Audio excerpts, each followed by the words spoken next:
Yes, അപ്പൊ revisions ഒക്കെ നന്നായിട്ട് നടത്തുക. മാനേജ്മെന്റ് ചാപ്റ്റേഴ്സ് കൂടുതലുണ്ട്, അത് കുറെ വായിക്കാനുണ്ടാവും. വായിച്ച് മനസ്സിലാക്കി മോക്ക് ടെസ്റ്റ് ക്വസ്റ്റ്യൻസ് ഒക്കെ വെച്ച് റെഫർ ചെയ്യുക കേട്ടോ. മോക്ക് ടെസ്റ്റ് ക്വസ്റ്റ്യൻസ് ഒക്കെ എടുത്ത് കയ്യിൽ വെക്കുക. ടീച്ചേഴ്സ് അടയാളപ്പെടുത്തി തന്ന ടിക്ക് ചെയ്യാനോ അല്ലെങ്കിൽ മാർക്ക് ചെയ്യാനോ എന്താ പറയുക അണ്ടർലൈൻ ചെയ്തോ ഒക്കെ തന്നിരിക്കുന്നതൊക്കെ ഒന്ന് നോക്കുക കേട്ടോ നന്നായിട്ട്. നിങ്ങൾക്ക് വന്ദന മിസ് എടുത്ത ഇപ്പൊ നമ്മുടെ മെഡിക്കൽ എക്യുപ്മെന്റ് എന്ന് പറയുന്ന ഒരു ഒറ്റ ചാപ്റ്റർ ഞാൻ എടുത്തിട്ടുള്ളൂ. സോ അതിന് എന്താ പറയാ, അതിന് നമുക്ക് റിവിഷൻ വേണമെന്ന് ഇല്ല അല്ലേ? വേണോ? ഉണ്ടല്ലോ, ലാസ്റ്റ് പഠിച്ച ചാപ്റ്റർ ആണ്. പിന്നെ അതിനകത്ത് ഇമ്പോർട്ടന്റ് ആയിട്ട് നമ്മൾ ഇങ്ങനെ പഠിച്ചാൽ മതി എന്ന് ഞാൻ അന്ന് പറഞ്ഞിരുന്നു. എങ്ങനെ പഠിക്കണം? ഓരോ എക്യുപ്മെന്റും ആ എക്യുപ്മെന്റിന്റെ ഫംഗ്ഷൻ അല്ലെ, അതിന്റെ പേര്, ആ പേരും അതിനോട് അത് എന്തിനു വേണ്ടി ഉപയോഗിക്കുന്നു, ഈ രണ്ട് കാര്യങ്ങളായിരിക്കും നമ്മൾ ക്വസ്റ്റ്യൻ ആയിട്ട് വരിക. ഓക്കെ, അതല്ലാതെ അധികം കാര്യങ്ങൾ നമുക്ക് അതിനകത്ത് ഇല്ല പഠിക്കാനായിട്ട്. മനസ്സിലായോ? എക്യുപ്മെന്റ് എന്ന് പറയുന്ന ചാപ്റ്ററിൽ നിന്ന് വലിയ റിവിഷന്റെ ആവശ്യമില്ല. ബിക്കോസ് ലാസ്റ്റ് നമ്മൾ വളരെ സമയം എടുത്ത് ആവശ്യത്തിന് സമയം കൊണ്ട് എന്താ പറയാ എടുത്താണ് ഞാൻ അത് പഠിപ്പിച്ച് തന്നിട്ടുള്ളത്. അപ്പൊ അതുകൊണ്ട് വലിയ ഇല്ല എന്നാണ് എനിക്ക് തോന്നുന്നത്. സെക്കൻഡ് കേട്ടോ.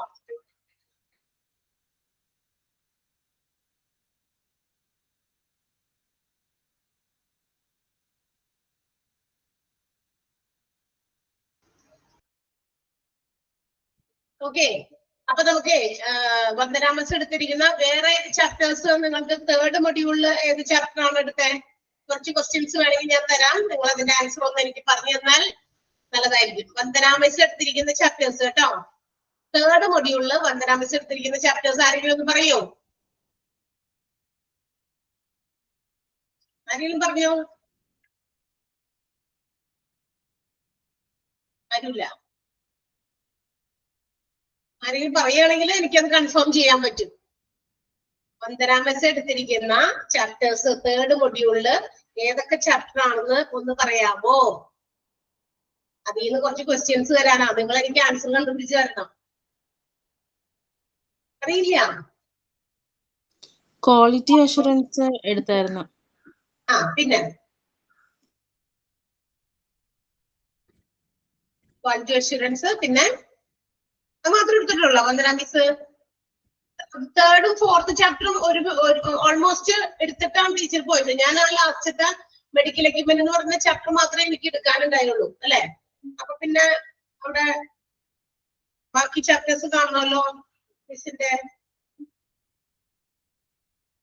നിങ്ങൾ പറയുകയാണെങ്കിൽ എനിക്കത് കുറച്ച് ക്വസ്റ്റ്യൻസ് തരാമെന്ന് വിചാരിച്ചിട്ടാണ്. പബ്ലിക് റിലേഷൻസ് എടുത്തിട്ടുണ്ടോ? Public relations in hospitals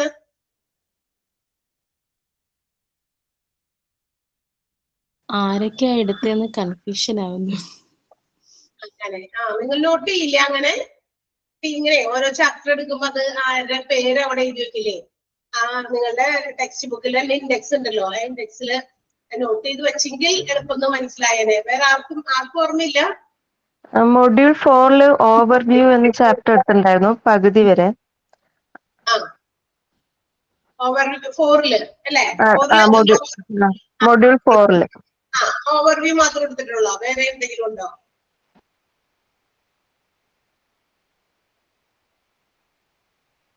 overview അല്ലാതെ വേറെ എന്തെങ്കിലും ഉണ്ടോ? നിങ്ങൾ തന്നെ പഠിക്കുകയാണെങ്കിൽ കുഴപ്പമില്ല. ഞാൻ വെറുതെ കുറച്ച് ക്വസ്റ്റ്യൻസ്, നാളെയും കൂടി നമുക്ക് ക്ലാസ് ഉണ്ട്. നാളെ വരെ ഈ രീതിയിൽ 1 മണിക്കൂർ, അതുകൊണ്ടാണ് 1 മണിക്കൂറെങ്കിലും ഒരു ക്ലാസ് എടുത്ത് കൊടുക്കാം. നമ്മുടെ ടൈം ടേബിൾ അനുസരിച്ച് സ്റ്റഡി ലീവ് വരെ ഒരു ക്ലാസ് എങ്കിലും കൊടുത്തു കഴിഞ്ഞാൽ അത്രയും ക്വസ്റ്റ്യൻസ് നിങ്ങൾക്ക് കിട്ടും. നിങ്ങൾക്ക് അതൊന്ന് പ്രാക്ടീസ് ചെയ്യാം. 1 മണിക്കൂർ കുറച്ച് ആക്റ്റീവായിട്ട് ലൈവായിട്ട് ക്ലാസ്സിൽ അറ്റൻഡ് ചെയ്യാം. ഇങ്ങനെയുള്ള കാരണങ്ങൾ കൊണ്ടാണ് നമ്മൾ ക്ലാസ് എടുത്തത്. അതല്ലെങ്കിൽ പിന്നെ പോർഷൻസ് തീർന്നപ്പോ തന്നെ നിങ്ങൾക്ക് സ്റ്റഡി ലീവ് തരാമായിരുന്നു.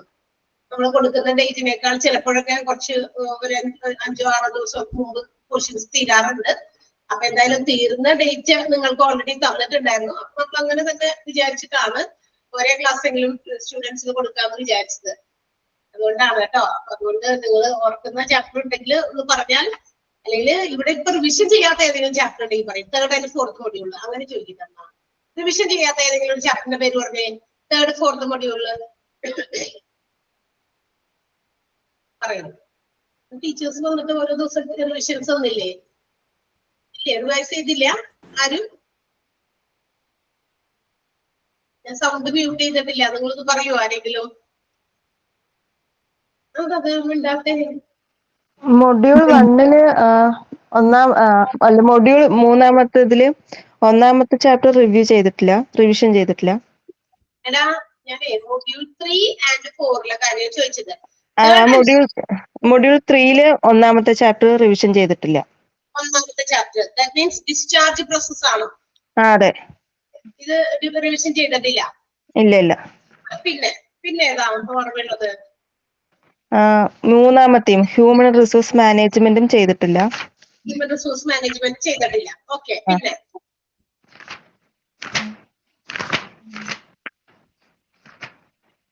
പിന്നെ ഏതാ? 4-മത്തെ ചാപ്റ്ററും ചെയ്തിട്ടില്ല.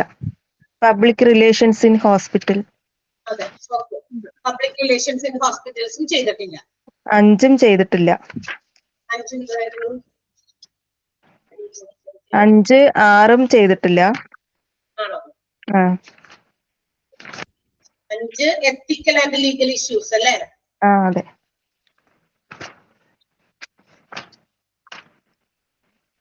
പിന്നെ 6 മെഡിക്കൽ റെക്കോർഡ്സ് ആണ് അല്ലേ? അതെ.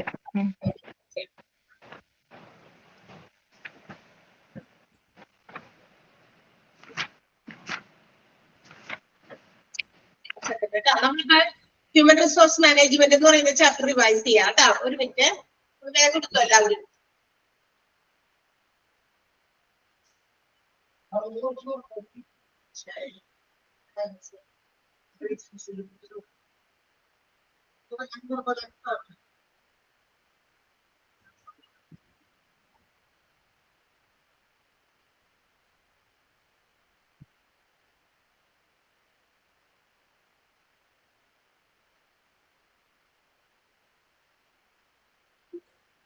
ഓക്കെ.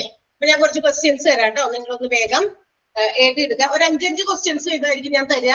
അപ്പൊ നിങ്ങൾ വേഗം ഉത്തരം പറയാൻ പറ്റുമോ എന്ന് നോക്കാം കേട്ടോ. 5 ക്വസ്റ്റ്യൻ എഴുതി കഴിഞ്ഞ് കഴിയുമ്പോൾ ഞാൻ ഓപ്ഷൻസും തരില്ല. നിങ്ങൾ തന്നെ വേഗം ആൻസർ കണ്ടുപിടിക്കാൻ. അതിനാണ് ഞാൻ നോട്ട് എടുക്കാൻ പറഞ്ഞത്.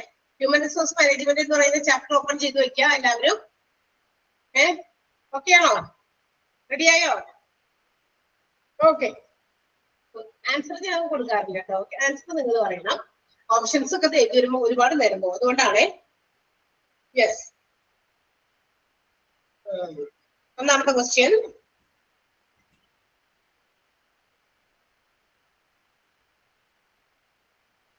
How does HRM hold holds professional significance? How does HRM hold professional significance? First question അതാണ്. എഴുതാൻ പറ്റിയോ?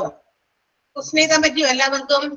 ഈ ഒരു സ്പീഡിൽ പോയാൽ മതിയോ എന്നറിയാലോ. നമ്മൾ പറഞ്ഞ് എഴുതിപ്പിക്കുന്ന ഒരു സിസ്റ്റം നമ്മൾ ഉണ്ടായില്ലല്ലോ. അപ്പൊ എഴുതാൻ പറ്റിയില്ല എന്നാണോ? എഴുതാൻ പറ്റിയില്ല എന്നാണോ? എഴുതാൻ പറ്റി. ഓക്കെ. ഒന്നുകൂടി പറയാം. How does HRM hold professional significance? PROFESSIONAL.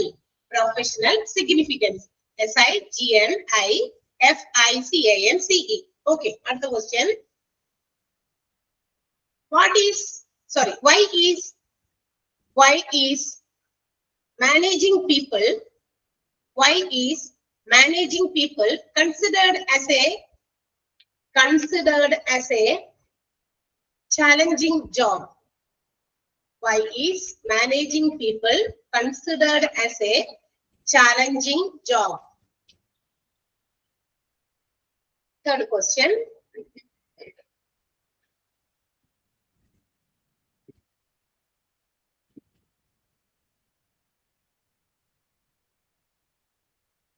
The welfare role of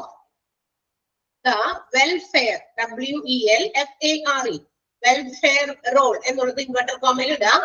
The welfare role of a personal manager PERSONNEL. ആ പേഴ്സണലിന്റെ സ്പെല്ലിംഗ് അങ്ങനെയാണ്. NAL അല്ല, NNEL. തൊഴിലാളി എന്ന അർത്ഥമാണ്. പേഴ്സണൽ മാനേജർ തൊഴിൽ മാനേജ് ചെയ്യുന്ന manager. Includes managing services like canteens, CANTEENS. രണ്ട് E ആണ് കേട്ടോ. CANTEENS. Canteens and dash. The welfare role of a personal manager includes managing services like canteens and dash. Next question. Fourth one, handling grievance and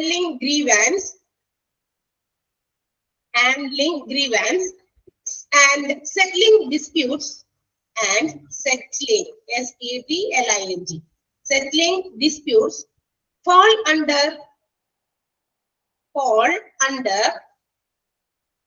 which role of a personal manager? Which role of a personal manager? Handling grievance and settling disputes fall under which role of a personal manager? അടുത്തത്.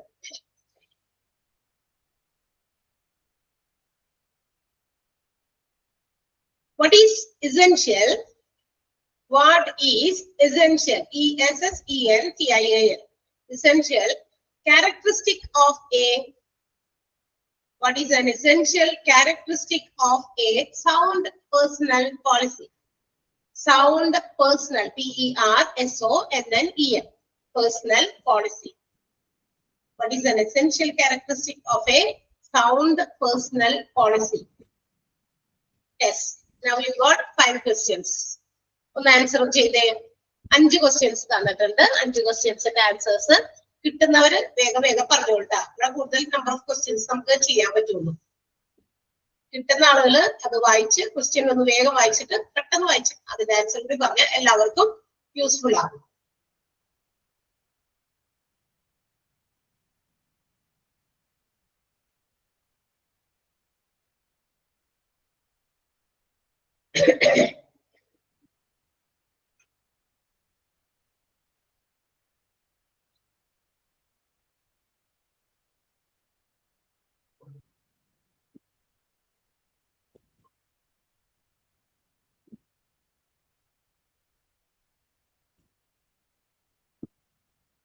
Social significance, അതാണ് ചോദ്യം. What is the social significance of, how does HRM hold professional significance? അതായിരുന്നു ചോദ്യം.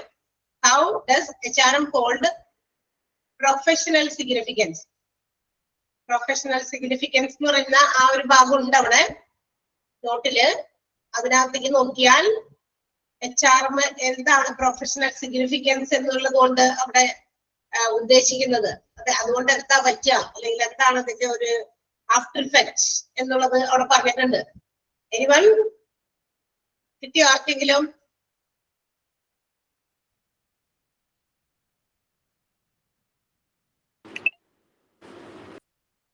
Facilitating healthy working environment. ഏതാ? Healthy working environment facilitating. Yes, by promoting teamwork. അതാണ് ട്ടാ. By promoting teamwork through healthy working environment. അതെ, team work ആയിട്ട് അതാണ് professional significance. Professional ആകുക.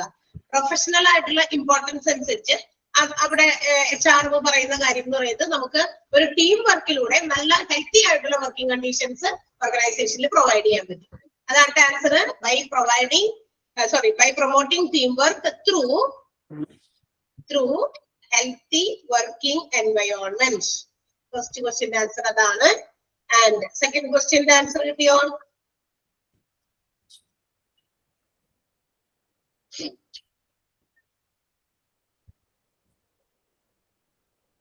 Second question ഇതല്ലേ, the welfare role of a personal manager, അതാണോ ചോദ്യം? അതെ, പറയൂ. വെൽഫെയർ റോള്, പേഴ്സണൽ മാനേജറിന്റെ വെൽഫെയർ റോളില് ക്യാൻറ്റീൻസ് ഒക്കെ എന്താ പറയാ മാനേജ് ചെയ്യുക, അത് കൂടാതെ വേറെ എന്തോ ഒരു സാധനം കൂടി മാനേജ് ചെയ്യുന്ന കാര്യത്തെ കുറിച്ച് പറയുന്നുണ്ട് വെൽഫെയർ റോളില്. Research in personnel and organisational problems.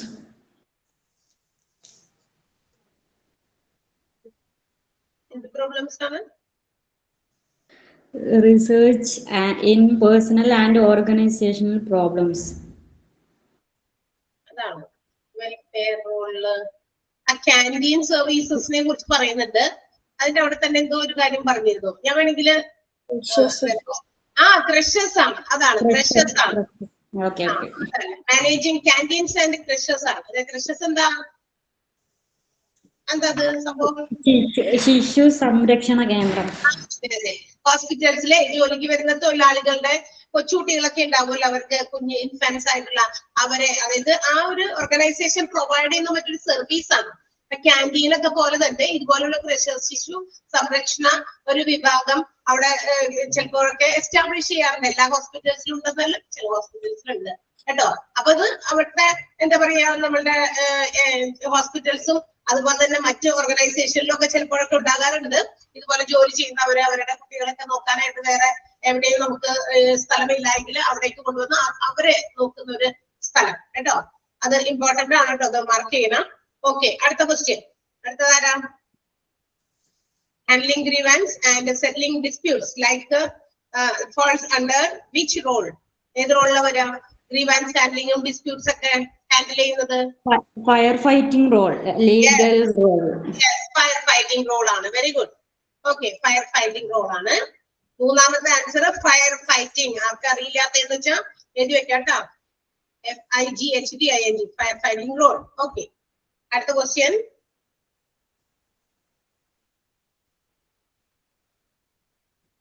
നാലാമത്തെ ക്വസ്റ്റ്യൻ എന്തായിരുന്നു? ഇടയ്ക്ക് ഒരു ക്വസ്റ്റ്യൻ വിട്ടുപോയി ma'am. Why is managing people considered as a challenging job? ഇടയിൽ course വിട്ടുപോയോ? Why is managing people considered as a challenging job?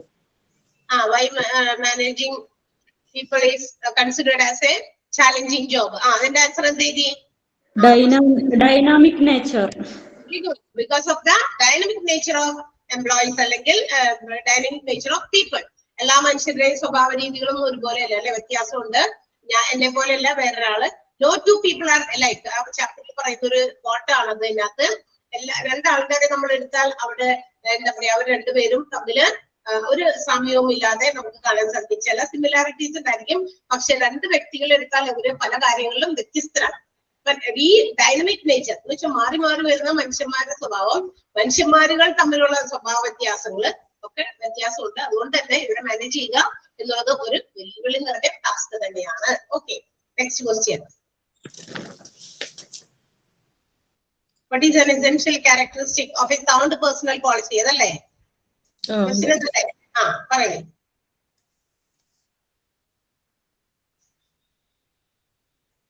ഒരു നല്ല പേഴ്സണൽ പോളിസിയുടെ ഏറ്റവും ഇമ്പോർട്ടന്റ് ആയിട്ടുള്ള ക്യാരക്ടറിസ്റ്റിക് എന്താണ്? സവിശേഷത എന്താണ്?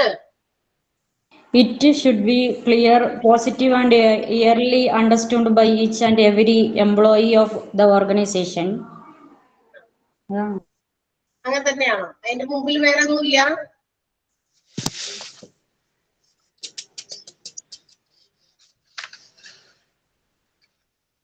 ക്ലിയർ ആയിരിക്കണം എന്നുള്ളതൊക്കെ ഉണ്ട്.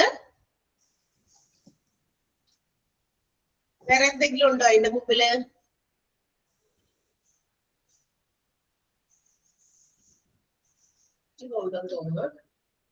ഹലോ, കേൾക്കണ്ടോ? പറയൂ മാം.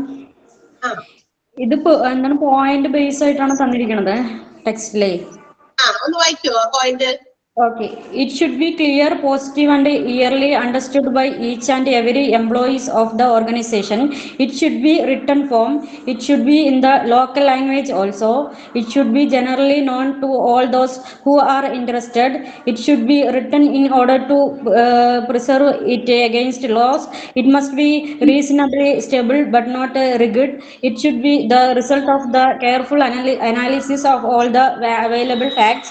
It should be uniform throughout the organization. Okay, അപ്പൊ ഇതിന്ന് എല്ലാത്തിനും ഇമ്പോർട്ടന്റ് ആയിട്ടുള്ള ഒരു കാര്യം എന്താ പറയുക? It should be in written form.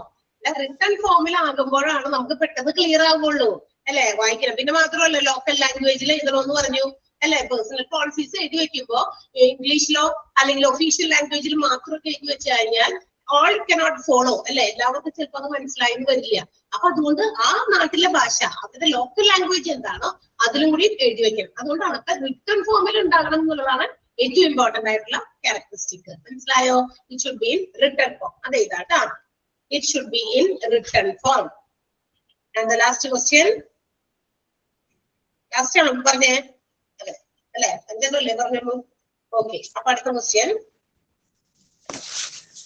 പറയാം. അഞ്ചെണ്ണം പറയാം മോനെ, എഴുതിക്കോ.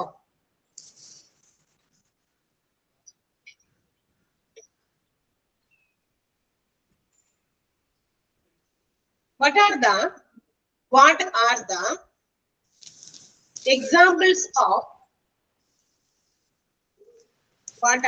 examples of internal source of recruitment? Internal source of recruitment എന്ന് പറയുന്നത് എന്താണ്? എങ്ങനെയുള്ള റിക്രൂട്ട്മെന്റ്? അതിനൊരു എക്സാമ്പിൾസ് പോലെ തന്നിട്ടുണ്ടായിരിക്കും നിങ്ങളുടെ ബുക്കില്. അതാണ് what are the important examples of internal source of recruitment. അടുത്ത question.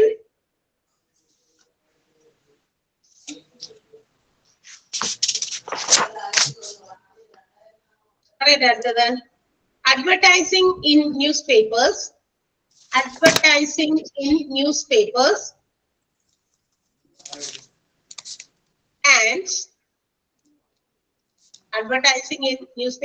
and on the radio is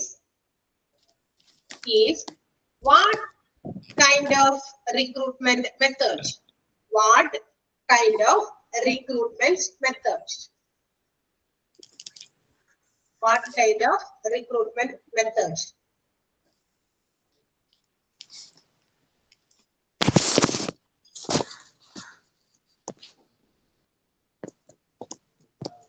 Next, third question.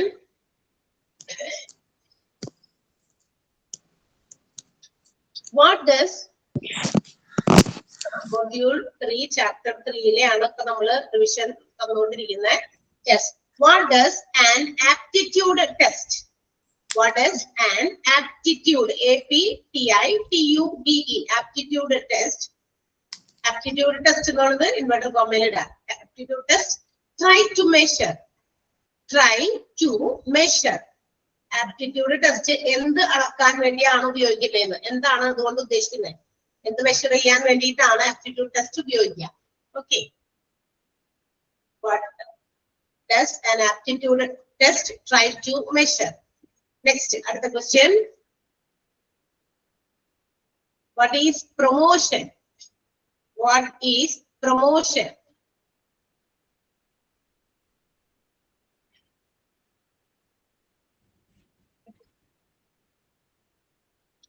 അടുത്തത്. Next one. What is the purpose of stress interview? What is the purpose of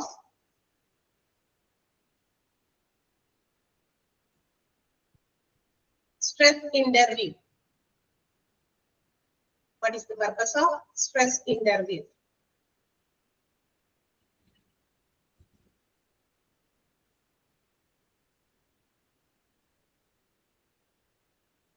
എഴുതിയോ?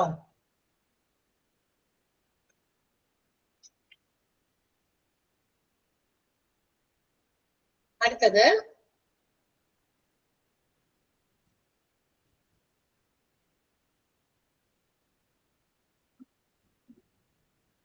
dash is an indefinite termination. Indefinite. മറ്റേ വേർഡാണ് കേട്ടോ. INDEFINITE. Indefinite termination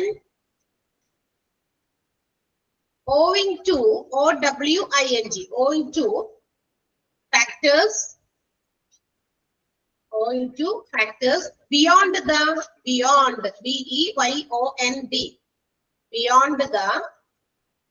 employer's control. Employer apostrophe s irnota. Employer's control.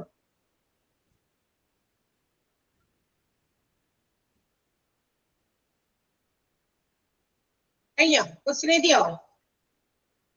നാലാമത്തെ question എഴുതുന്നില്ലേ? അത് 4 അല്ലേ? Yes. അഞ്ചാമത്തെ question പറയാൻ പോകുന്നു. Yes, അഞ്ചാമത്തെ question ഏതാ? അഞ്ചാമത്തെയാണ് മാം. ആയിരുന്നോ? ഓക്കെ ഓക്കെ, എന്നാ ആൻസർ പറഞ്ഞു. ഓക്കെ, കുഴപ്പമില്ല. അടുത്ത സ്റ്റെപ്പിൽ അടുത്ത 5 പറയും. ആറാമത്തെ വേണ്ട, 5 വീതം പോട്ടെ. അല്ലെങ്കിൽ നമുക്ക് കുറെ ക്വസ്റ്റ്യൻ മാത്രമായി കഴിഞ്ഞാൽ ആൻസർ കണ്ടുപിടിക്കാൻ നമ്മുടെ സമയം കഴിയുമ്പോഴേക്കും ചിലപ്പോൾ പറ്റിയെന്ന് വരില്ല. അതുകൊണ്ടാണ് 5 വീതം ലിമിറ്റ് ചെയ്യുന്നത് കേട്ടോ. യെസ്, വേഗം വായിച്ചു നോക്കിയിട്ട് ആൻസേഴ്സ് എവിടേക്കാന്ന് കണ്ടുപിടിക്കേ.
കഴിഞ്ഞോ?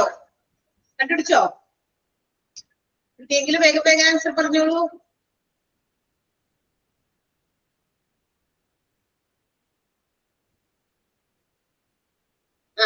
പറഞ്ഞു. ഒന്നാമത്തെ ക്വസ്റ്റ്യൻ വേഗം പറഞ്ഞു. What are the examples of internal source of recruitments? This is internal source പറയുമ്പോൾ these consist of personnel who are already on the payroll of an organization. It's present working force. Whenever any is reported, somebody from within the organization will be upgraded, transferred, promotions, or sometimes demoted. അതാണ് പറയണ്ടേ. രണ്ടാമത് പറഞ്ഞ sentence ആണ് കേട്ടോ. either transfer within the organisation, ഒരു ഓർഗനൈസേഷനിൽ തന്നെ ഒരു സ്ഥലത്ത് നിന്ന് മറ്റൊരു സ്ഥലത്തേക്ക് അവിടെ തന്നെ ട്രാൻസ്ഫർ ചെയ്യുക, പ്രൊമോഷൻ കൊടുക്കുക, അല്ലെ? അതൊക്കെ ഇന്റേണൽ സോഴ്സ് ഓഫ് റിക്രൂട്ട്മെന്റുകൾക്ക് എക്സാമ്പിൾസ് ആണ്. ക്ലിയർ ആയോ? ചിലപ്പോഴൊക്കെ ഡിമോഷൻസ് വരും. ഡിമോഷൻ എന്ന് പറഞ്ഞാൽ എന്താ?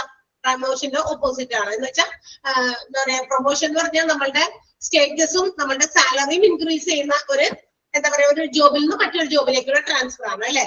ഒരു ജോലിയിൽ നിന്ന് മറ്റൊരു ജോലിയിലേക്ക് നമ്മൾ മാറ്റുന്നു. പക്ഷെ അലോങ് വിത്ത് ദാറ്റ് അതോടൊപ്പം തന്നെ നമ്മളുടെ എന്തൊക്കെ കൂടും? സാലറി ഇൻക്രീസ് ചെയ്യും, നമ്മുടെ സ്റ്റേറ്റസും ഡെവലപ്പ് ആകും, അല്ലെ? നമ്മുടെ നേരത്തെ ഉണ്ടായിരുന്ന ഒരു പദവിയിൽ നിന്ന് വേറൊരു പദവിയിലേക്കുള്ള മാറ്റമല്ലേ? അതാണ്. അതിന്റെ നേരെ ഓപ്പോസിറ്റ് ആണ് എന്ത്? ഡിമോഷൻ.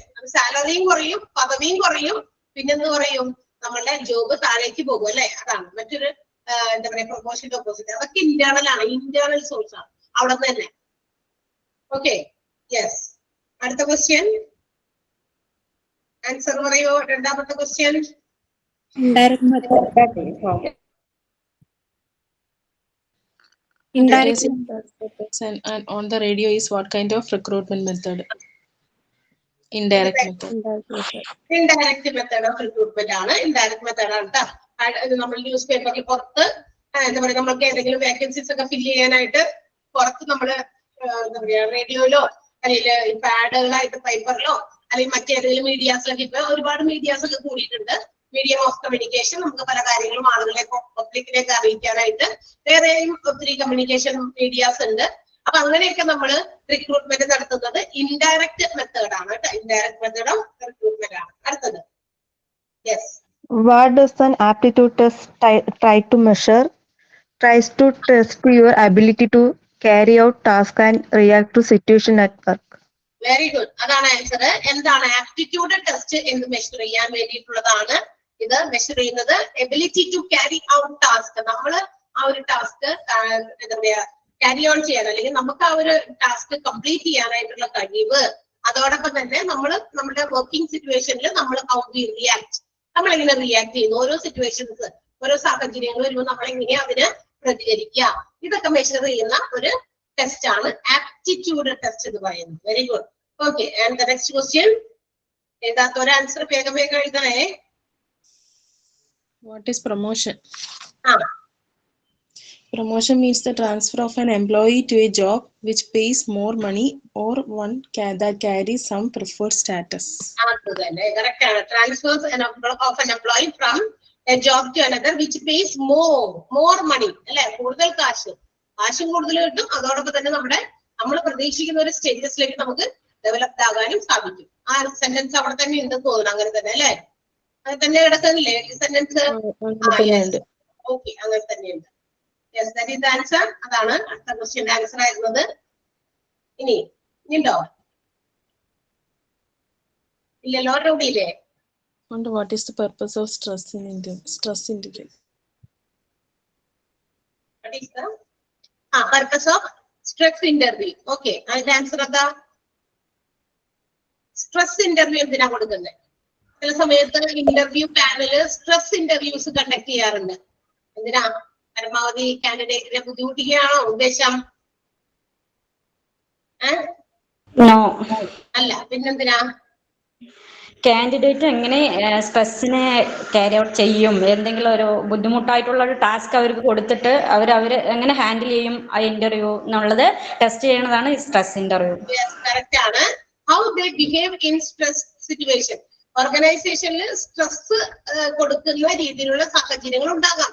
ബിസിനസ് ഓർഗനൈസേഷനിൽ നമ്മൾ ജോലി ചെയ്യുമ്പോൾ തീർച്ചയായിട്ടും ഉണ്ടാകും. നമ്മൾ എത്ര എന്താ പറയാ ഉണ്ടാകില്ല എന്ന് വിചാരിച്ചാലും നമ്മളാലല്ലാതെയും മറ്റ് ഭാഗത്തു നിന്നൊക്കെ ചിലപ്പോൾ മാനേജ്മെന്റിന്റെ ഭാഗത്താകാം, ചിലപ്പോൾ നമ്മുടെ കൂടെ വർക്ക് ചെയ്യുന്ന കോ വർക്കേഴ്സിന്റെ ഭാഗത്ത് നിന്നാകാം. We have to suffer some problems, അല്ലെ? ചില പ്രോബ്ലംസും ഒക്കെ നമ്മൾ ഫേസ് ചെയ്യേണ്ടി വരും. അതൊക്കെയാണ് സ്ട്രെസ് എന്ന് ഉദ്ദേശിക്കുന്നത്. ഒത്തിരി പ്രശ്നങ്ങൾ വീട്ടിൽ ചെന്നാലും ഓഫീസിനെ കുറിച്ചിട്ടുള്ള കാര്യങ്ങൾ ഇങ്ങനെ ഓർത്തോർത്ത് അതൊക്കെ ഭയങ്കര നമ്മുടെ എന്താ പറയാ മാനസികമായിട്ട് മെന്റലി നമുക്ക് ഡൗൺ ആകാൻ സാധ്യതയുള്ള ചില കാര്യങ്ങൾ. അപ്പൊ ഓഫീസിലെ സ്ട്രെസ് ഒക്കെ ഉണ്ടാകാൻ സാധ്യതയുണ്ട്. പക്ഷെ അങ്ങനെയുള്ള സിറ്റുവേഷൻസിൽ നമ്മൾ എന്ത് ചെയ്യും? അതൊക്കെ വരുമ്പോ നമ്മൾ വേഗം തന്നെ അയ്യോ ഞാൻ നിർത്തി പോകാണ്, ജോലിയിൽ നിന്ന് പിരിഞ്ഞു പോകുന്നു, വേഗം തന്നെ റെസിഗ്നേഷൻ ലെറ്റർ കൊടുത്ത് പോകാൻ പറ്റുമോ? ഇല്ല. അങ്ങനെ പോയി കഴിഞ്ഞാൽ പിന്നെ നമ്മൾ എന്ത് ചെയ്യും? വീട്ടിൽ പോയിരിക്കണം. ഏത് ബിസിനസ് അപ്പൊ എനിക്ക് വേറെ സ്ഥലത്ത് ജോലി ചെയ്യാന്ന് ഓക്കെ അങ്ങനെ വിചാരിച്ചാലും അവിടെയും ഉണ്ടാകും ഒരുപാട് സ്ട്രെസ്സും സ്ട്രെയിനും ഒക്കെ എടുക്കേണ്ട ഒരു സ്ഥലം തന്നെയാണ്. So we have to be prepared mentally and physically to face that. അത്തരം സിറ്റുവേഷൻസിനെ ഫേസ് ചെയ്യാൻ നമ്മൾ എന്താകണം? മാനസികമായും ശാരീരികമായും നമ്മൾ പ്രിപ്പയർഡ് ആകണം. എന്നിട്ടാണ് ഒരു ജോലിക്ക് പോകേണ്ടത്. അപ്പൊ അതിന് വേണ്ടിയിട്ട് നമ്മൾ മനസ്സൊക്കെ റിലാക്സ് ചെയ്യുക. ഏത് ഡിഫിക്കൽട്ട് സിറ്റുവേഷൻസിനെയും ഈസിയായി ഹാൻഡിൽ ചെയ്യാനായിട്ട് നമുക്ക് പറ്റണം. അപ്പൊ അങ്ങനെ ടെസ്റ്റ് ചെയ്യുന്നതാ. അങ്ങനെ ചിലപ്പോ ഇന്റർവ്യൂവിലും അങ്ങനെയുള്ള ചില എന്താ പറയാ നമ്മൾക്ക് ദേഷ്യം തോന്നുന്ന രീതിയിൽ അല്ലെ, നമുക്ക് എന്താ പറയാ ഇഷ്ടപ്പെടാത്ത രീതിയിലുള്ള ക്വസ്റ്റ്യൻസ് ഒക്കെ നമ്മൾ ഇന്റർവ്യൂ പാനലിൽ ചോദിക്കും. ഇത് നമ്മളെ ബുദ്ധിമുട്ടിക്കാനല്ല, ഇവന് ജോലി കൊടുക്കരുത് അല്ലെങ്കിൽ ഇവൾക്ക് ജോലി കൊടുക്കരുത്, ഇവൾ പോട്ടെ ഇവളെ വേണ്ട എന്നുള്ള രീതിയിൽ തരുന്നതല്ല. ഇത്തരം സ്ട്രെസ് സിറ്റുവേഷൻസിൽ ഹൗ ദ എംപ്ലോയീസ് ബിഹേവ് ഇത് കണ്ടുപിടിക്കാൻ വേണ്ടിയിട്ടാണ്. ഓക്കെ, അതാണ് സ്ട്രെസ് ഇന്റർവ്യൂവിന്റെ ഒരു പർപ്പസ്. ക്ലിയർ? ഓക്കെ. ഇനിയുണ്ടോ ക്വസ്റ്റ്യൻ? ഇല്ലല്ലോ.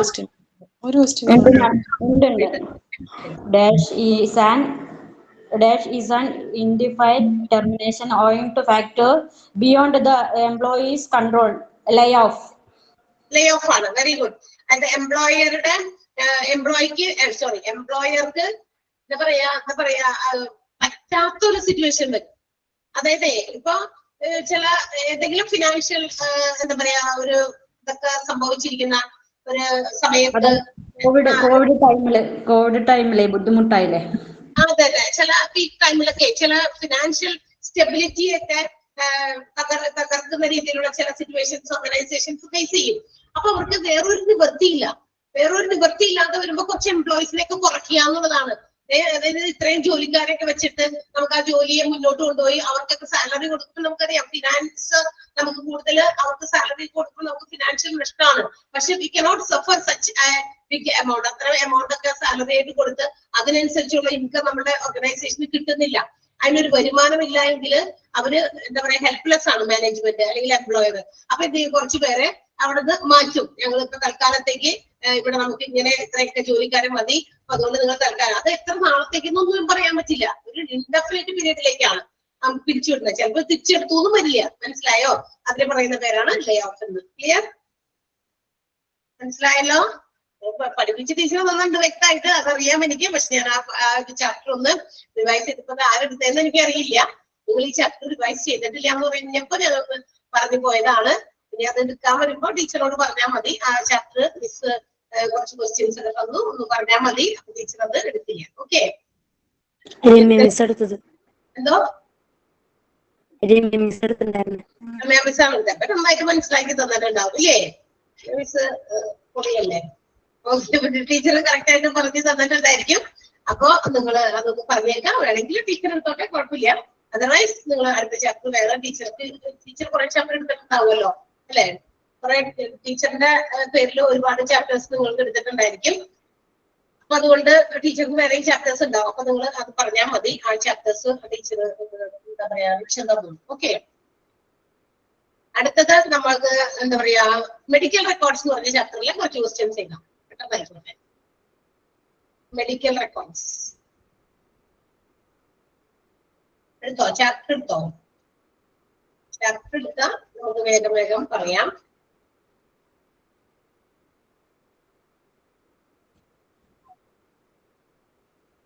ഓക്കെ, ക്വസ്റ്റ്യൻ പറയാം. For how long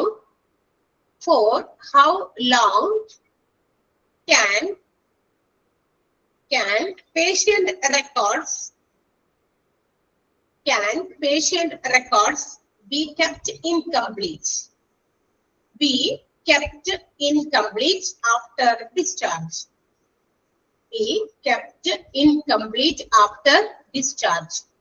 For how long can patient records be kept incomplete after discharge? First question adana. At the question,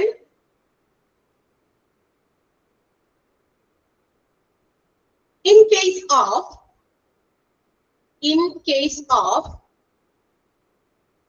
an absconded patient, absconded, ABSCONDED, absconded patient, what information must be recorded in the file? What information must be recorded in the file?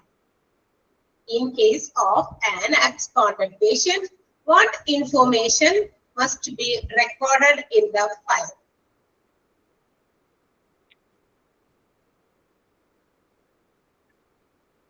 Question number 2.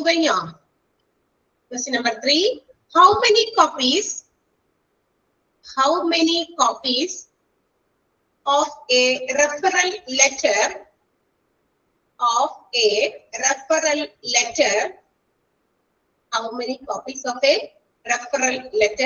should be received by the hospital?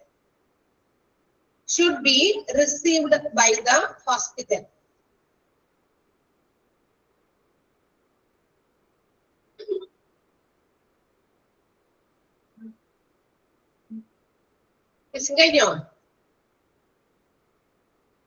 Yes, അടുത്തത് who is responsible for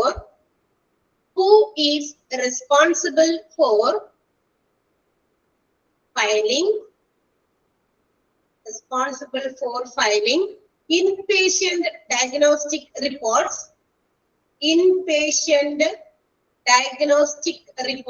on the ward? Filing inpatient diagnostic reports on the ward, WARDS, wards.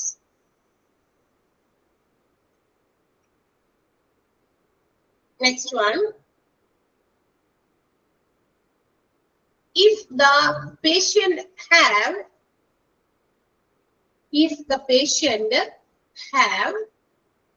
multiple records, MULTIPLE.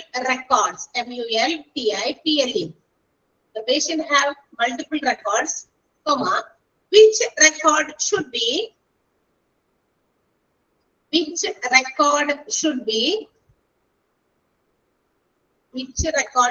prioritized? Prioritized.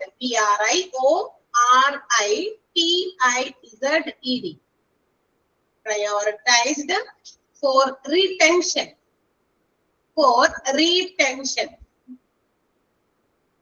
If a patient has multiple records, which record should be prioritized for retention?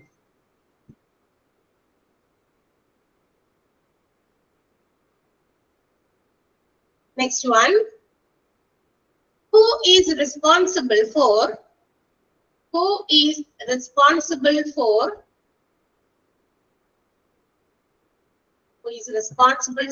ensuring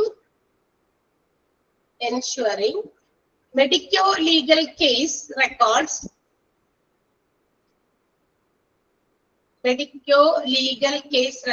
complete.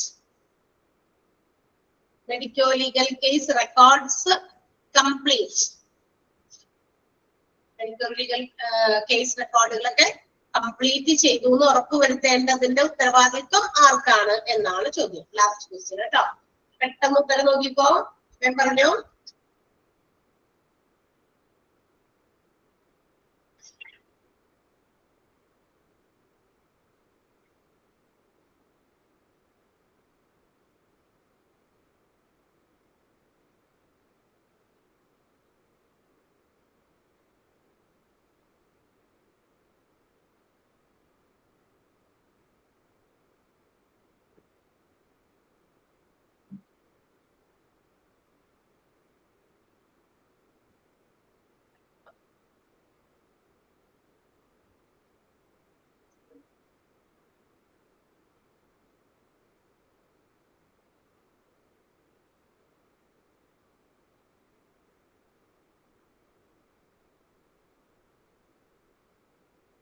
Number കിട്ടിയില്ലേ?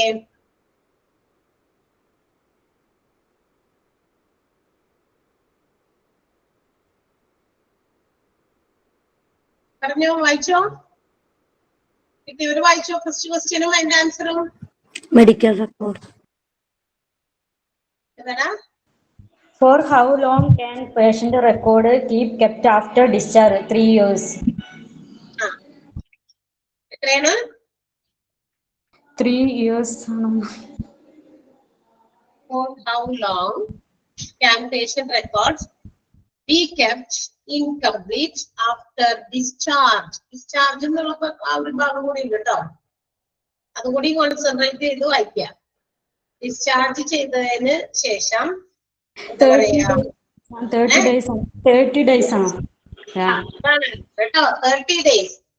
രണ്ടും തമ്മിൽ clash ആവല്ലേ. 30 days ആണ് കേട്ടോ. ഡിസ്ചാർജിന് ശേഷം പേഷ്യന്റിന്റെ റെക്കോർഡുകളൊക്കെ 30 ദിവസത്തിനുള്ളിൽ complete ചെയ്തോളണം. അതൊക്കെ പിന്നീട് വന്നിട്ട് മാറ്റി വെക്കണം. മെഡിക്കൽ റെക്കോർഡ് ഡിപ്പാർട്ട്മെന്റിലേക്ക് ട്രാൻസ്ഫർ ചെയ്ത് വരും. അവിടെ വെക്കണം സൂക്ഷിച്ച്.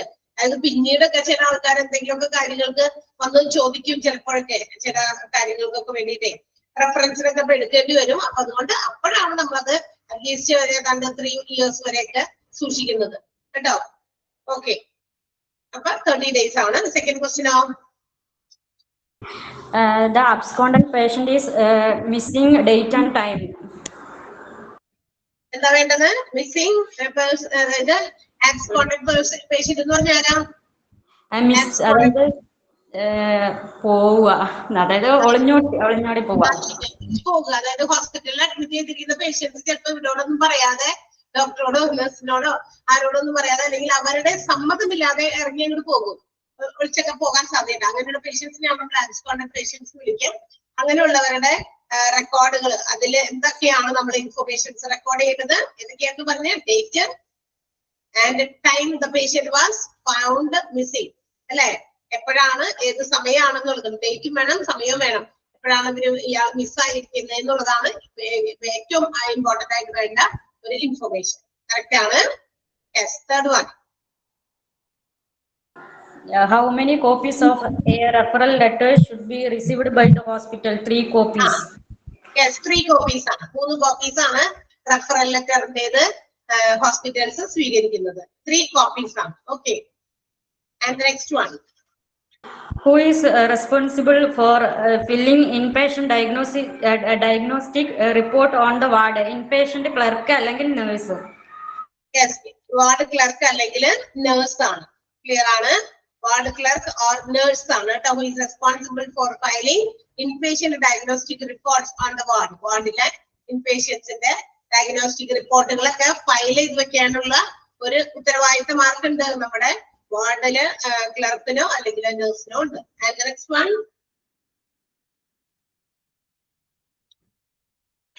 If the patient have multiple records, which record should be prioritized for retention? That is, അതെ എനിക്ക് ഗസ്സിംഗ് ആണ്. കാർഡിയോളജിക് റിപ്പോർട്ടാണോ? കാഡ് Radiologic report ആണെന്നാണ്. റിപ്പോർട്ട് സ്പെഷ്യലൈസ്ഡ് കെയർ കൊടുത്ത റിപ്പോർട്ട്സ് ആണോ എന്നറിയില്ല, എനിക്കറിയില്ല. ഡൗട്ടാണ്. വേറെ ആർക്കെങ്കിലും നോക്കട്ടെ കേട്ടോ, വേറെ ആർക്കെങ്കിലും വേറെ ഉത്തരവുണ്ടോ നോക്കട്ടെ. Suchitra please wait. വേറെ ആർക്കെങ്കിലും എന്തെങ്കിലും അതിന്റെ അഭിപ്രായമുണ്ടോ? ആണ് ഉദ്ദേശിച്ചത് ഏതെങ്കിലും സ്പെഷ്യലൈസ്ഡ് ആയിട്ടുള്ള റിപ്പോർട്ടുകളൊക്കെയാണ് നമ്മൾ അങ്ങനെ സൂക്ഷിക്കേണ്ടത്, പ്രയോറിറ്റൈസ് ചെയ്യേണ്ടത്, ഏറ്റവും കൂടുതൽ മുൻഗണന കൊടുത്ത് വെക്കേണ്ടത്. കൂടുതൽ റെക്കോർഡുകളൊക്കെ ഉണ്ടെങ്കിൽ അങ്ങനത്തെ റെക്കോർഡാണ് ആദ്യം മാറ്റിവെക്കേണ്ടത്. മറ്റാർക്കെങ്കിലും ആൾ ഗസ് ചെയ്ത് പറഞ്ഞതാണ്, വേറെ ആർക്കെങ്കിലും ഗസ് ചെയ്യുന്നുണ്ടോ? ഡിഫറന്റ് ആൻസർ എന്തെങ്കിലും ഗസ് ചെയ്യുന്നോ?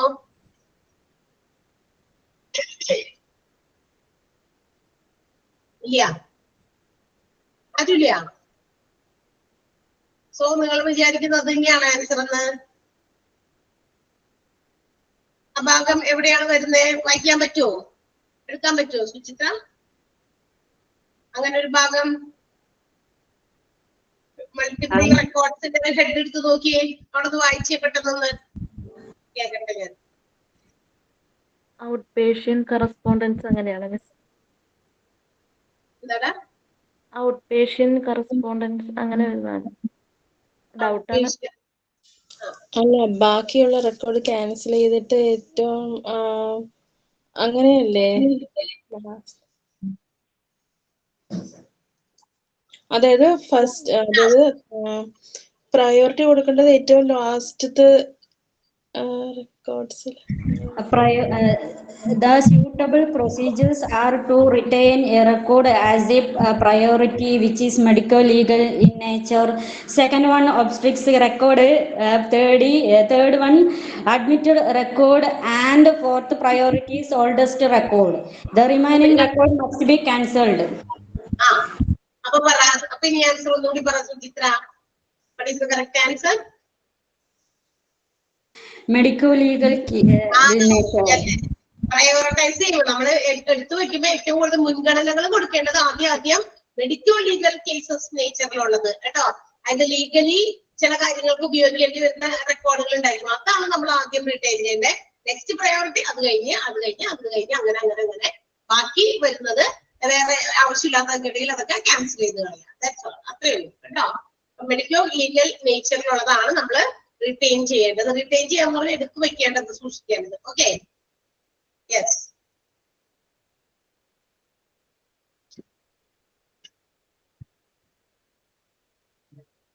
ഇനിയുണ്ടോ ചോദ്യം? ഇല്ല, ഉണ്ടോ? ഉണ്ടെങ്കിൽ വായിക്കേ. Who is responsible for ensuring medical legal case? Hospital administrator.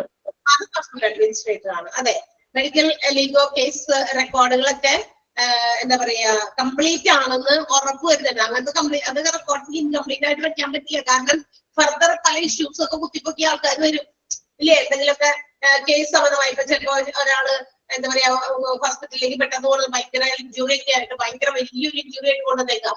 അപ്പൊ വിചാരിക്കുകയാണ് അത് ആള് പറയുന്നു അത് ആത്മഹത്യക്ക് ശ്രമിച്ചതാണെന്ന് പറയാം. ചിലപ്പോ അതല്ലായിരിക്കാം, ചിലപ്പോ അത് വല്ല ആരെങ്കിലും എന്താ പറയാ കൊല ചെയ്യാൻ വേണ്ടി ചെയ്തതായിരിക്കാം, അല്ലെ? മനഃപൂർവ്വം ആളുടെ മറ്റൊരാളെ ഉപദ്രവിച്ചുകൊണ്ട് വന്നതായിരിക്കാം. അപ്പൊ ഇതൊക്കെ എന്താണെന്നൊക്കെ അറിയണം. അപ്പൊ അതിന് വേണ്ടിയിട്ട് അവര് കുറെ കാര്യങ്ങളൊക്കെ ചോദിക്കും. പോലീസ് വന്ന് ഇടപെടും ഇതിനകത്ത്, കുറെ ക്വസ്റ്റ്യൻസ് ഒക്കെ തയ്യും ചോദിക്കും. അപ്പൊ അത് പോലീസ് വന്ന് ചോദിച്ചതൊക്കെ ബന്ധപ്പെട്ട കാര്യങ്ങളൊക്കെ ഉണ്ടെങ്കിൽ റെക്കോർഡ്സിലൊക്കെ നമ്മൾ എഴുതി വെക്കും. അതിന്റെ സമയത്ത് പേഷ്യന്റിന്റെ സ്ഥിതി എന്തായിരുന്നു, അല്ലെ, ആളെന്തൊക്കെയാണ് പറഞ്ഞത് എന്നുള്ള കാര്യങ്ങളൊക്കെ അതിനകത്ത് റെക്കോർഡിൽ വെക്കണം. അതർവൈസ് ആഫ്റ്റർവേർഡ്സ് എന്ത് ബുദ്ധിമുട്ടാക്കും. അല്ലെങ്കിൽ അത് കൃത്യമായിട്ട് ക്ലിയർ ആയിട്ട് ഇൻകംപ്ലീറ്റ് ആയിട്ടൊക്കെ വെച്ചാല് പിന്നീട് അത് ബുദ്ധിമുട്ടുകളിലേക്ക് പോകും. അതുകൊണ്ടാണ് പറയുന്നത് ഇതൊക്കെ ചെയ്തിട്ടുണ്ട്, കംപ്ലീറ്റ് ആക്കി വെച്ചിട്ടുണ്ടെന്ന് ഹോസ്പിറ്റൽ അഡ്മിനിസ്ട്രേറ്റർ ആണ് എന്ത് ചെയ്യേണ്ടത്, എൻഷുർ ചെയ്യേണ്ടത്. ക്ലിയർ? ഓക്കെ അല്ലേ? യെസ്. അടുത്ത question.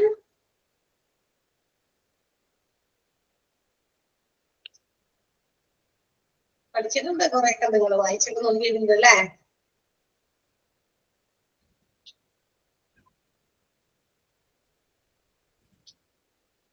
What is the advantage of ഒറ്റയ്ക്ക് ഉത്തരം പറഞ്ഞാൽ മതി. ഇത് ഒറ്റയ്ക്ക് ചോദ്യമാണ്. ഇനി 5 എഴുതാനുള്ള സമയമില്ല ഇവിടെ. What is the main advantage of unit numbering and filing system? What is the main advantage of unit numbering and filing system? Unit numbering. നമ്മൾ റെക്കോർഡുകളൊക്കെ ഫയൽ ചെയ്യുമ്പോൾ ഓരോ നമ്പർ സിസ്റ്റംസ് ഉണ്ട് അല്ലെ? അതിൽ unit numbering and filing system എന്ന് പറഞ്ഞ system ഉണ്ട്. അതിന്റെ ഇമ്പോർട്ടന്റ് അഡ്വാൻറ്റേജ് എന്താണെന്നാണ്? That is single record. ഏതായിരുന്നു? That is single record. Records. അതെ അതെ. Which composed of all data gathered.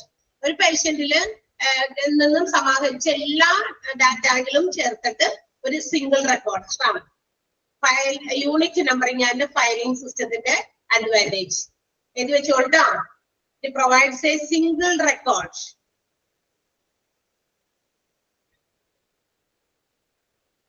അടുത്ത question. In a straight numeric filing method, straight numeric filing. In straight numeric filing എന്നാലും കുഴപ്പമില്ല. In straight numeric filing, how are records filed? How are records filed? In accurate chronological order according to medical record number.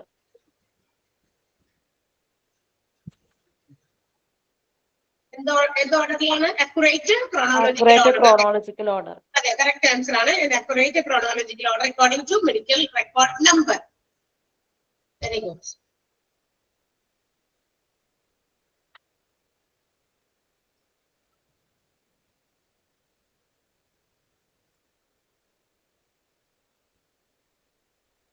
Next one.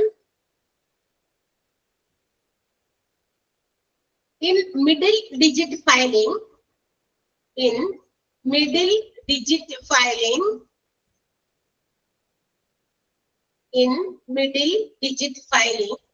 comma, which digits are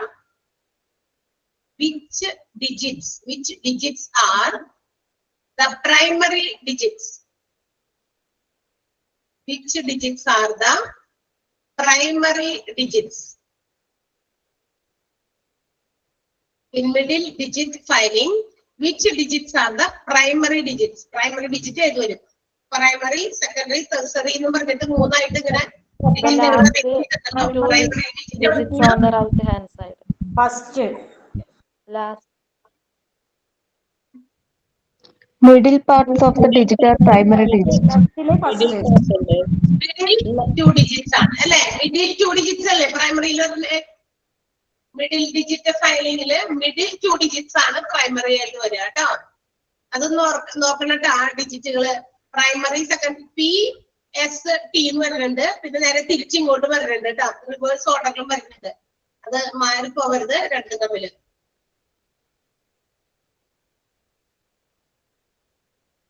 next one. What is the expanded form of POMR? Problem oriented medical record. Problem oriented medical records. POMR. കേട്ടോ. Problem oriented medical records. POMR. POMR SOMR ഒക്കെ നോക്കി വെച്ചേക്കണം. അടുത്തത് ഒരു question കൂടി, last question ആണ്. What is the purpose of patient master index? Patient master index. What is the purpose of patient master index?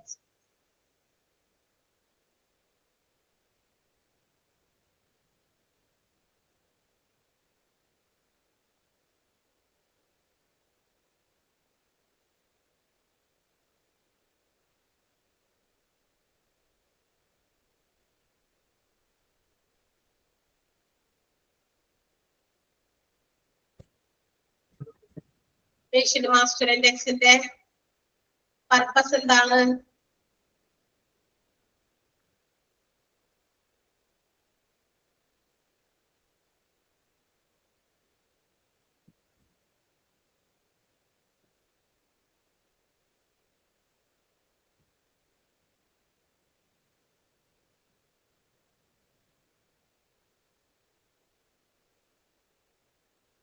അറിയില്ല? Patient master index ഉണ്ടായിരുന്നോ? ഇല്ലേ? മെൻഷൻ ചെയ്തിട്ടില്ല എവിടെയും? ഉണ്ടല്ലോ. Master index. The patient master index is designed with the important identification information for each new patient and registered. Identification information for each new patient. ഓരോ പുതിയ പേഷ്യൻസിനും വേണ്ടിയിട്ട് അവരെ ഐഡന്റിഫൈ ചെയ്യാനുള്ള ഇൻഫോർമേഷൻ ആണ് കേട്ടോ. Identification information for each new patient. അതാണ് patient master ഇൻഡെക്സിന്റെ purpose. അതിന്റെ ഉദ്ദേശം അതാണ്. ഓക്കെ, 2 ചാപ്റ്ററിലെ കുറച്ച് ക്വസ്റ്റ്യൻസ് ഒക്കെ നമ്മളിപ്പോ ചെയ്തു. നിങ്ങൾ അതുകൂടി നിങ്ങൾക്ക് പഠിക്കുമ്പോ ഹെൽപ്ഫുൾ ആകും. അതുകൊണ്ട് അതുകൂടി ചേർത്തൊക്കെ വെച്ച് പഠിക്കാട്ടോ. ഓക്കെ, നന്നായിട്ട് പരീക്ഷ എഴുതാം. നാളെ കൂടി ഉള്ളൂ നിങ്ങളുടെ ക്ലാസ്സുകൾ. അത് കഴിയുമ്പോൾ നിങ്ങൾ എക്സാമിലേക്ക് പോകും. 3rd and 4th module exam വരും. അതിനുശേഷം ഫൈനൽ എക്സാമിന് ഇൻഡിവിജ്വൽ ആയിട്ട് ഓരോ മൊഡ്യൂൾസും ഉണ്ടായിരിക്കും. നന്നായിട്ട് എഴുതാം പരീക്ഷ. നല്ല മാർക്കൊക്കെ വാങ്ങിച്ച് നമുക്ക് ഇവിടെ കാണാം. എവിടെ കാണും? കോൺവെക്കേഷൻ വരുമ്പോ സർട്ടിഫിക്കറ്റ് വാങ്ങിക്കാനായിട്ട് ചിലര് ഡിപ്ലോമ കഴിഞ്ഞപ്പോ തന്നെ വരും. ചിലര് PG കഴിയട്ടെ എന്ന് വിചാരിച്ചിട്ടുണ്ടാവും. കുഴപ്പമില്ല, അങ്ങനെയായാലും മതി, കുഴപ്പമില്ല കേട്ടോ. അപ്പൊ എന്തായാലും നമുക്ക് അവിടെ കാണാം. നല്ല റിസൾട്ടുമായിട്ട് നിങ്ങൾ എല്ലാവർക്കും വരുന്ന പ്രതീക്ഷയോടെയാണ് നമ്മൾ ഇരിക്കുന്നത്. കണ്ടിട്ട് കുറെ നാളായില്ലേ അല്ലേ? ഒന്ന് ഇവിടെ നമ്മൾ 6 മാസക്കാലം ഇങ്ങനെ ഇരുന്ന് ടീച്ചേഴ്സുമായിട്ട് നമ്മള് ഒരു തുടക്കം കണ്ടിട്ട് പിന്നെ അവസാനം കുറച്ച് ദിവസം കൂടി കാണാൻ പറ്റി അല്ലെ? 1 മാസം നമുക്ക് ലാസ്റ്റ് കാണാൻ പറ്റി. തുടക്കം എന്നെയാണ് നിങ്ങൾ കണ്ടത് ടീച്ചറായിട്ട്, പിന്നീടാണ് ബാക്കിയുള്ള ടീച്ചേഴ്സിനെയൊക്കെ കണ്ടത്. അപ്പൊ എല്ലാവരെയൊക്കെ നമുക്ക് കാണാനും നിങ്ങളെയൊക്കെ കാണാൻ നല്ല ആഗ്രഹമുണ്ട്. അപ്പൊ അത് വിചാരിച്ചതുപോലെ നമുക്ക് എല്ലാം കാണാനൊക്കെ പറ്റുമെന്ന് വിശ്വസിക്കാം. മഴയൊക്കെ ഉണ്ടല്ലോ അല്ലെ? മഴയൊക്കെ ഉണ്ടോ? ഇന്നിപ്പോ നല്ല മഴയുണ്ട്. ഇത്രയും ദിവസമൊക്കെ അവധിയൊക്കെ കൊടുത്തു. പക്ഷെ അവധി കൊടുത്തപ്പോ ഒന്നും എനിക്ക് തോന്നുന്നു കാര്യമായ മഴയുണ്ടായില്ല. പക്ഷെ ഇന്ന് ക്ലാസ് പിള്ളേര് കുട്ടികളൊക്കെ സ്കൂളിലേക്ക് പോയി. വീണ്ടും ഇന്ന് നല്ല മഴയുണ്ടായിരുന്നു. സേഫ് ആയിട്ടിരിക്കാം. എക്സാം ഒക്കെ കഴിഞ്ഞ് റിലാക്സ്ഡ് ആയിട്ട് നമുക്ക് എല്ലാവരെയും കാണാം കേട്ടോ. Love you all. Thank you and once again all the best for your exams. Thank you. Thank you, ma'am. Thank you, ma'am. Thank you, ma'am. Thank you, ma'am. Thank you. Thank you, ma'am.